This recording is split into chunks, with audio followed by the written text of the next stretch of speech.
Let me start with something else related to extinction. You'll see how it develops. And it's got to do with this COVID bug. And some people gave me a little bit of static because I got my vaccine the other day. Okay. And so there were several comments that I got from people. And here's one of them. The fellow says, I don't take medicine from people I don't trust.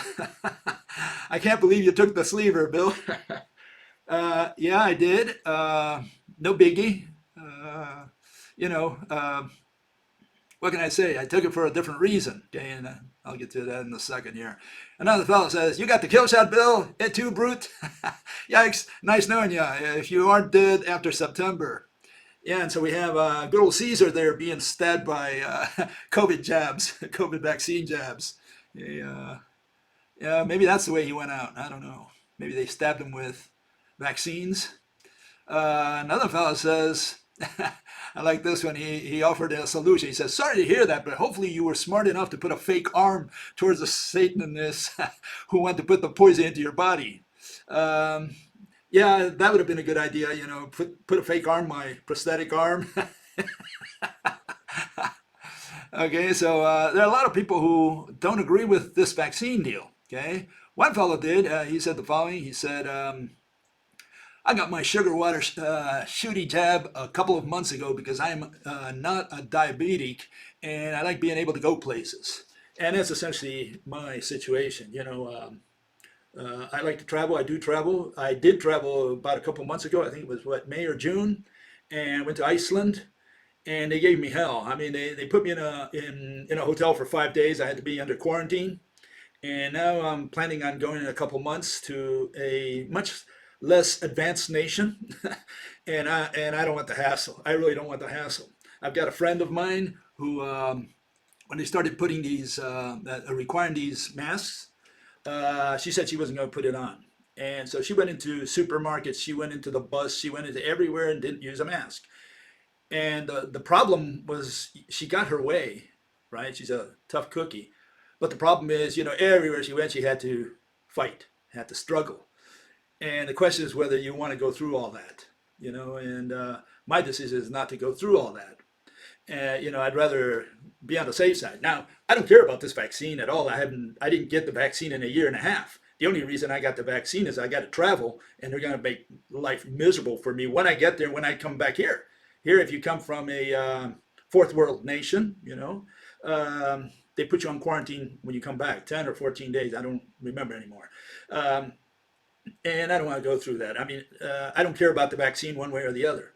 And let me tell you a little bit of history. My mother, she worked for the Swedish American hospital, and she also worked for a dentist. And so she saw a lot of doctors. She saw a lot of the operations and so on. She also looked at what the dentist did inside your mouth. And after seeing all that, she became an atheist in medicine. In other words, she never trusted doctors again. I don't think she ever went to a doctor again. Okay? And she faked all our vaccines. All the certificates that I had when I was a kid, they were all fake. She faked them. She didn't want us getting any vaccines. So I don't have any idea what vaccines I have taken. I know I have taken the Sabin, what is it, the polio vaccine, that it was a little sugar cube you had to eat. And that's because they came to school. I was 9 years old at the time. They came to school and they just put everybody in line, started giving them the vaccine. They didn't ask anybody, like if you're a Jehovah's Witness or anything like that. They just gave it to you and you stood in line, they gave it to you. And then I know, I was bitten by dogs 7 times in my life. They had to take me to the hospital, and I know I got the rabies shot at least twice. So, I have some vaccines that I know of, but, the common ones, I have no idea whatsoever if I ever got a vaccine or not. And that's because my mother fought against vaccines. She fought against a lot of the procedures that the doctors and dentists did. She thought a lot of them were unnecessary. She was very familiar with the fact that companies would come to sell their products through the doctors and giving them a cut of the profits. She was well aware of all that. And I'm not talking about 2021. I'm talking about 1961. We're talking about 60 years ago. And so she grew very skeptical of doctors and the whole medicine world. But there's a part of the story to this, and that's that she died at the age of 62. And she could have lived probably a lot more years, maybe to the 80s, for sure. She died relatively young, and she died of cancer to the uterus. Now, that was relatively simple operation if you catch it on time. You go in there and if you know the uterus has cancer, you remove it, and women live many years after that. She didn't do that because she didn't trust doctors. So she didn't go to the doctor to get a test or anything. She was having problems, and she kept it to herself. And I think that that was the cause of her death. The fact that she did not go to a doctor when she should have. Now, I went to a doctor. What was it? A couple of years ago, I got an operation. They removed a big circle. As far as I know, this is all I know about it. Okay, they removed something from my prostate, and they also removed the stone. In fact, here you see the stone. I don't know if you see it there. Okay, I hope you can see that. Anyways, they removed the stone. Looks like a limestone there. Okay, and I had some kind of problems, so that's why I went to see the doctor. You don't have a problem, you don't see the doctor, other than for a yearly test or whatever. Other than that, you got a problem, you go see a doctor. That's normal procedure, operating procedure. So I go there and they said, look, you need an operation. We need to cut your prostate. Okay, so they went out there, made a hole in it, pulled it out, and while they were there, they removed the stone. Now, someone might say out there that, well, Bill, that's what they told you. Maybe they went to a quarry, they got a little bit of stone, and they told you, hey, we removed this from your bladder. Well, yeah, you can have all kinds of conspiracy theories, out there. Someone could have said also that my mother probably didn't have colon cancer to the uterus. Maybe she should have eaten carrots and she'd be okay. I get those kinds of answers. People, your arm hurts, your shoulder hurts. You go to the internet, you look it up on Google, shoulder, pain. And you see a million people there saying different stories, and you see one says, oh, I don't know, if you eat grapes, your shoulder will hurt. And the guy says, yeah, I eat a lot of grapes, so maybe that's why my shoulder hurts. And then when he meets you, you say, my shoulder's hurting. Do you eat grapes? Well, I ate grapes last year, on a Saturday. That's what it is. Eating grapes makes your shoulder hurt. You get these kinds of answers out there. And that's because everybody today is a witch doctor. Everyone. Everyone's a dietologist. They all know everything about diets, what you should eat, what you should not eat, what proteins are, what fats are, what carbohydrates are. They know it all. And so they worry about what they eat. Should you eat this? Should you eat that? Lettuce is good for the heart. Pumpkin is bad for your liver. I mean, they know it all. And, I'm not into that world at all. I don't care about, what I eat, what's on the plate. I usually eat what I like to eat. And there was a teacher in college that said, anything you put in your mouth is poison, has some kind of poison. It's good for this, but bad for that. And there's no way out of it. We're all going to die eventually. We can't beat Mother Nature's gravity. Gravity pulls on you. Eventually, she has her way. So we're all going to die one way or another. If the gods of Olympus came and said, Bill, I'm going to give you the same options that I gave Achilles. You can live a very short but glorious life, or a long uneventful life. Which would you want? Well, I think I would go with the Achilles version. If he gave me a choice, Zeus or whoever gave me the choice and said, Bill, you got to stop drinking beer and wine and you'll live 5 more years. No. I'll take the less 5 years less and continue to drink beer. That's the way I am. I don't care. So it's one of those things that everybody has to decide for themselves. But I'm saying there's a lot of people who out there who are very scared of this COVID thing from two directions. Some people believe that there's a big problem out there and they want to get their shot so they're protected so they don't get the virus, because apparently the virus kills. Other people say, no, it's all a hoax. Don't worry about it. This is all government propaganda. And the only thing I've got against that is, again, like I said last week, you can't have Cuba, China, Russia, North Korea, Iran, these countries which are enemies of the United States agree to that there is a virus out there that's going to kill the population. I don't think they all got together and decided on this. So I have to believe that there is a problem out there, okay? And the only issue there is that it's counteracted by the fact that, companies are making good money with this vaccine and all this other stuff that's out there. Governments are charging, to get the PCR test and so on. So there's a lot of commerce involved. And then, like I mentioned the other day, you have like the Sputnik, the Russian vaccine. It's not allowed here in Europe. It's not hasn't been approved. And again, you would think that if it's for health reasons, anything should be accepted. Hey, we got to save our population any way we can. And that's not the case. They say, no, we're not going to accept your vaccine. We want to make money with our own vaccine. And so there's a lot of that going on. And again, that's why a lot of people are skeptical. But all I can tell you is, in my case, I'm going to be traveling. I don't want the hassle, and I don't care if they put poison in my arm or not. As long as it doesn't kill me, or like I told my doctor, I said, can I still drink beer if I get the shot? She says, yeah, sure you can. I said, okay, I'm going to use that as an antidote for whatever poison you put in my arm. So, yeah, I'm not into that subject at all. I don't care one way or the other, as long as it doesn't kill me. If they want to put a little poison water or fire water or whatever they put in there, I don't care. I just want less hassle when I travel, and that's the only reason I got the vaccine. And they kind of force you to it. They say, look, if you want to travel, you want to document, this other country wants to accept you, you got to get the shots. And you say, I'm not going to get the shots. I'm going to tough it out. Well, they're going to make life miserable on you, believe me. You're going to have to get that vaccine if you want to travel. If you stay at home, no problem. I wouldn't have gotten my vaccine if I wasn't traveling at all. I wouldn't even bother. But I'm going to be traveling. Okay, a fella says, who would have thought COVID will allow to create the communist world as in China or North Korea? We are heading in that direction very fast.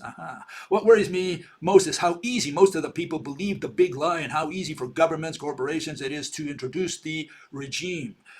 Freedom will become a wild fantasy.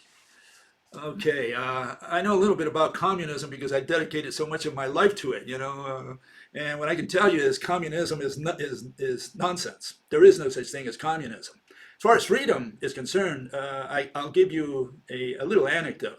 I think it was in the 70s.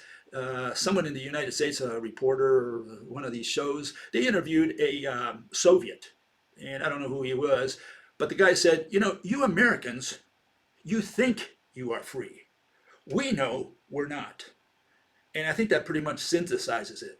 Some people, we're all in a prison. We're all in jail, okay? But some people think they're free because they can walk around the jail, and other people are aware that they can't get out, and they know they have no freedom. And that's more or less what it is. All governments are dictatorships, okay? And so it doesn't, one way or another. It's that some governments make you believe that you are free. So that's my take on that. As far as all these governments that say, oh, we're a communist government like Cuba and North Korea and so on, no, they're known correctly. The correct term, which is the one they use, okay, is that they are a dictatorship of the proletariat. Okay, that's what they are.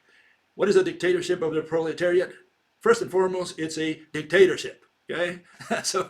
And the way they look at it, they're working towards the future.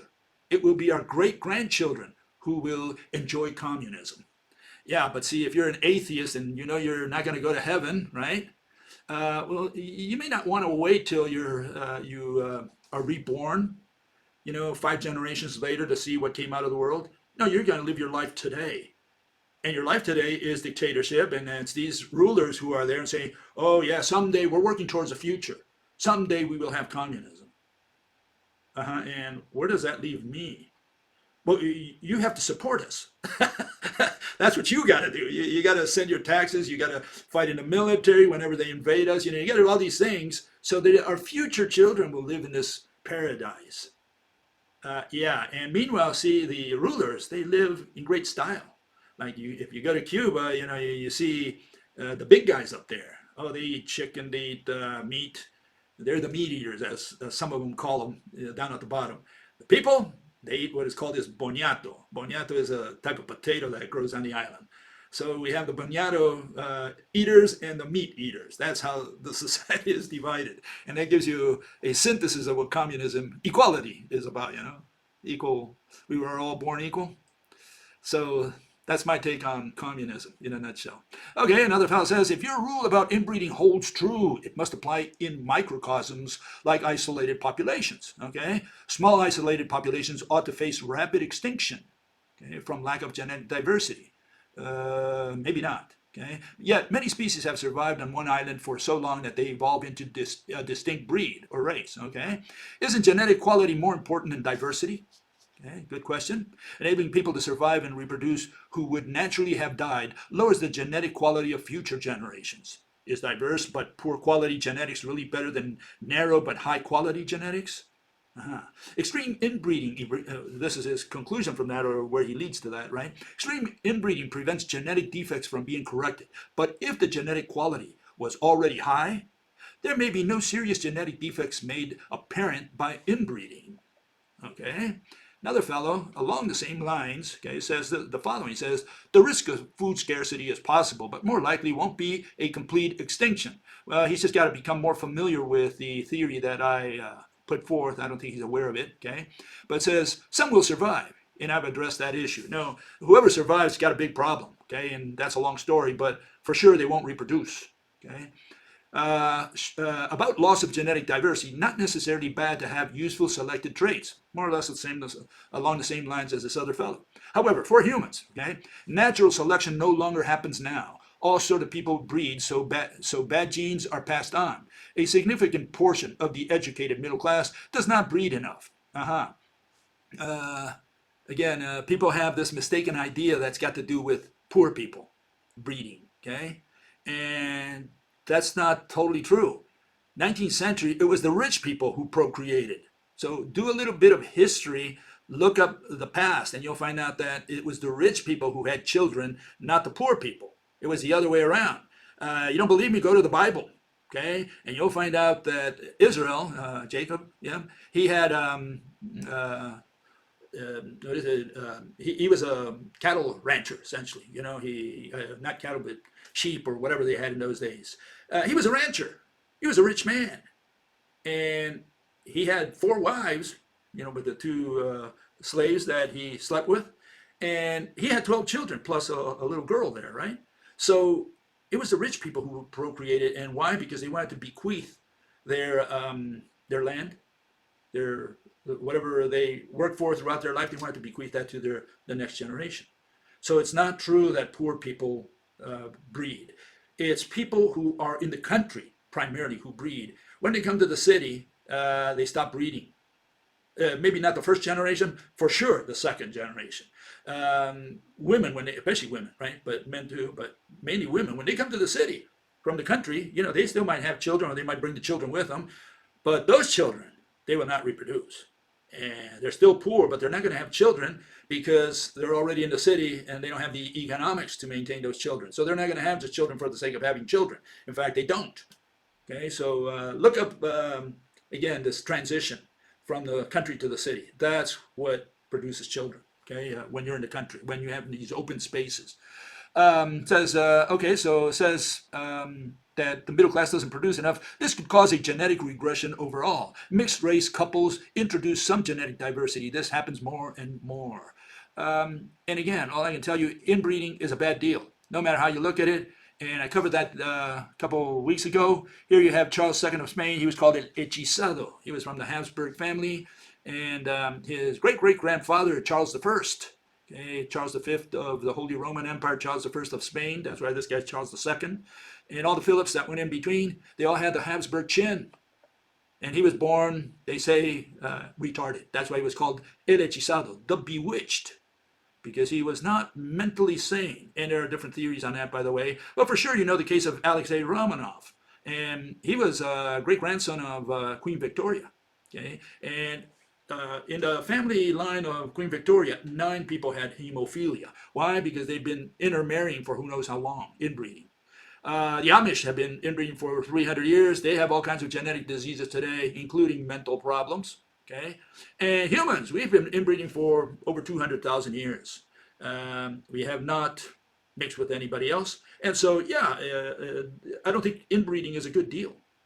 And you can justify it any way you want, saying, oh, we have the good genes, the bad genes. If we eliminate the bad genes, we're still okay.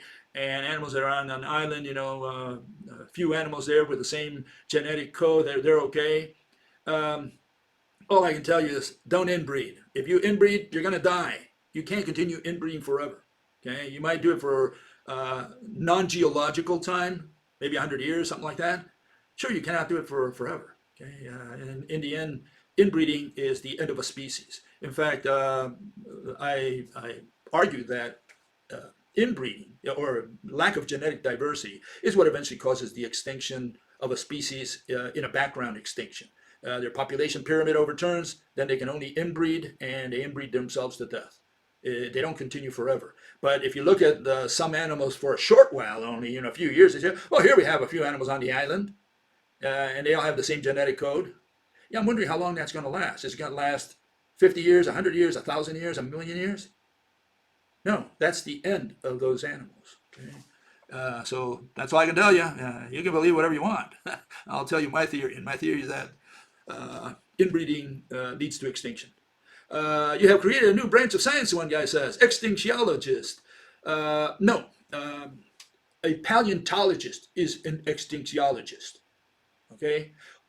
The only job a paleontologist has is telling you how species became extinct. That's what paleontology is 150% about. Once he figures out how extinction happens, both background, meaning one species, or mass, many species, we're done with paleontology.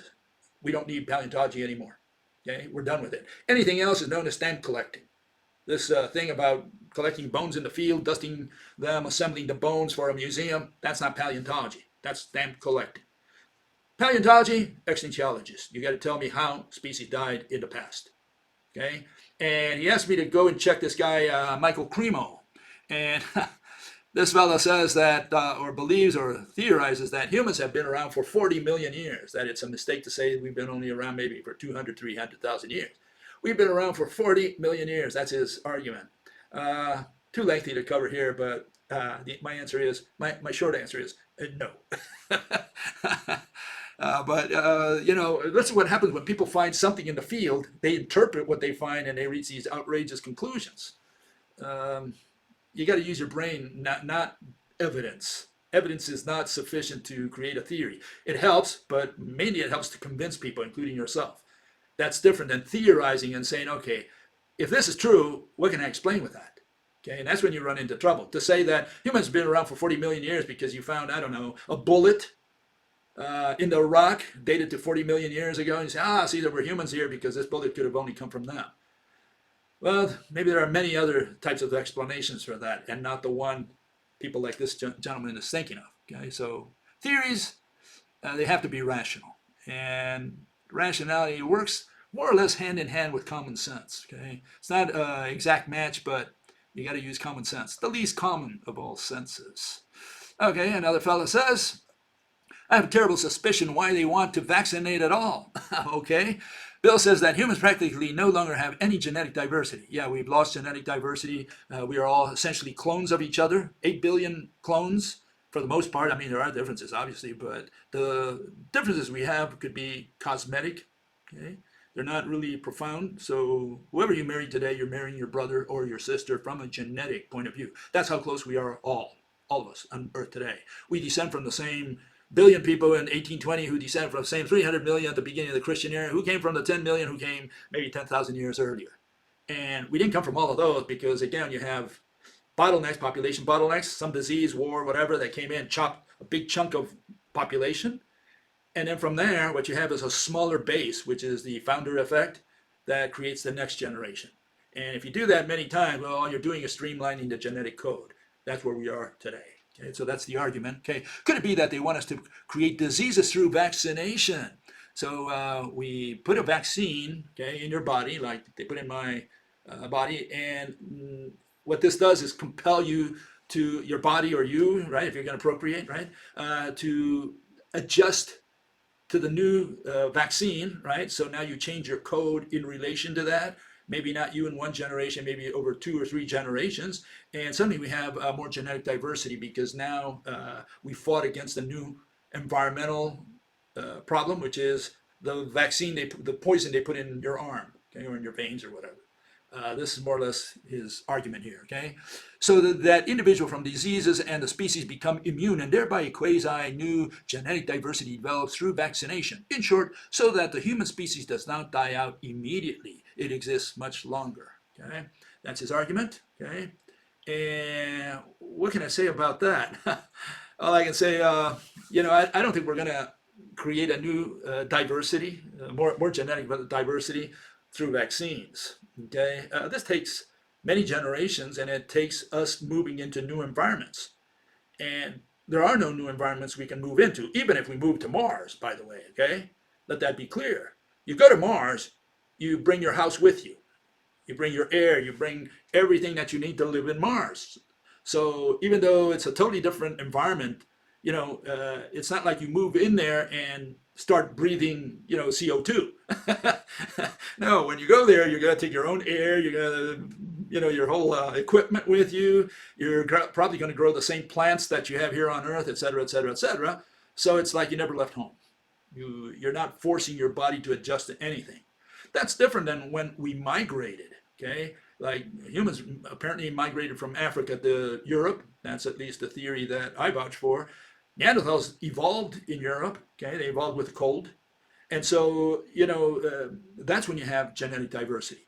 And you create more and more genetic diversity when you first settle, but then you enter this period where you're more or less stationary, you're sedentary, you get used to the endemic diseases, you get used to the cold, and after that, it's all the way down. You lose genetic diversity through bottlenecks and founder effect, a whole cycle of them over thousands of years. And so, if you look at the Neanderthals, they've determined through genetic analysis that they lost genetic diversity. There was no genetic diversity among Neanderthals. They say there was none among the Denisovans. Okay, none of them had any genetic diversity left at the end of their lives, and that's where we're at now. Fortunately, we're not going to die through loss of genetic diversity or population pyramid overturn. We're going to die in a mass extinction, and that's an economic collapse, ecological collapse. Okay. Here's something that came in the news related to this subject. Okay, it's this lady, and says the Antler Zoo says woman who had affair with chimp has to stay away for his health, for the chimp's health. And she said, "We're having an affair." What is this all about? Are we sleeping with chimps now to have what's it called? Trying to get a human Z out there? A mixture between humans and chimpanzees. You get a human Z.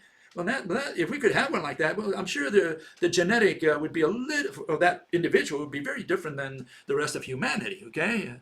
And here is what this lady says, okay? She's from Belgium. Says, I would say, she says, let's wait until it starts here. She kisses the the chimp. I guess the chimp's wife got jealous and asked for a divorce. And she says she's having an affair with a chimp, and says he's 38 years old. Okay, and I'm saying, okay, maybe it was the age difference between them or something. Maybe he did not give his consent. Was that it? Maybe his wife asked for a divorce because he was cheating on her. The chimp cheating on a chimp.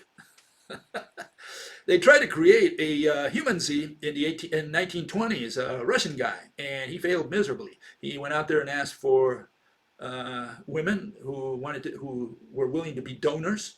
And a woman came forward, and she was impregnated by the chimp, and it never happened.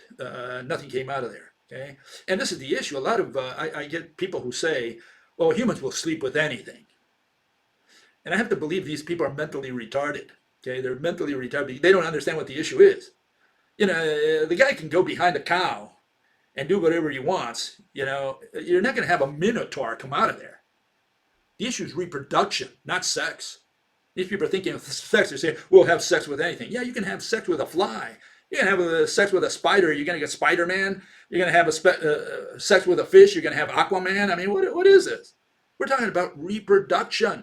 See, the issue here is that the people in the genetic world, especially the Max Planck Institute, they claim that humans slept with Neanderthals, and out of that union, we have all these missing links that lead to us, and that we lost eventually all that genetic influence from the Neanderthals. They died out, and we have Neanderthal blood in us. What they suggest, in fact, more than suggest, it's proven already, so you got to accept it, is that the Neanderthals died because they interbred with us. It's the admixture theory. Okay. Anyways, for this lady that she slept with the with a chimp, she didn't really sleep with a chimp, but that's what it looked like at first. That's why it went on the news. And but there was a big change in all zoos on Earth because of what she did. You know, it used to be that they had this sign up there says, "Please don't feed the animals." Okay. And now they had to change it. They said, "Please do not have sex with the animal." So yeah, please don't have sex with the animals. Zoos are off limits, okay? Maybe circuses as well, okay? So don't sleep with the animals. And as far as the Max Planck Institute is concerned, you know, they say we slept with that guy, and that the females are unfaithful women. You know, they're always unfaithful, and they were sleeping with that monster there. Yeah, sure. And so what they do is, what they've done since then is make Neanderthal ever more like us. If you look at, you know, the sequence this century, well, the 20th century, is that Neanderthals have become more and more like us over the years. You know, they started with that gorilla you saw there, and they ended up with a blonde, blue-eyed guy from Hollywood. That's how. That's been the what is it? The evolution of Neanderthals in the 20th century. Believe it or not.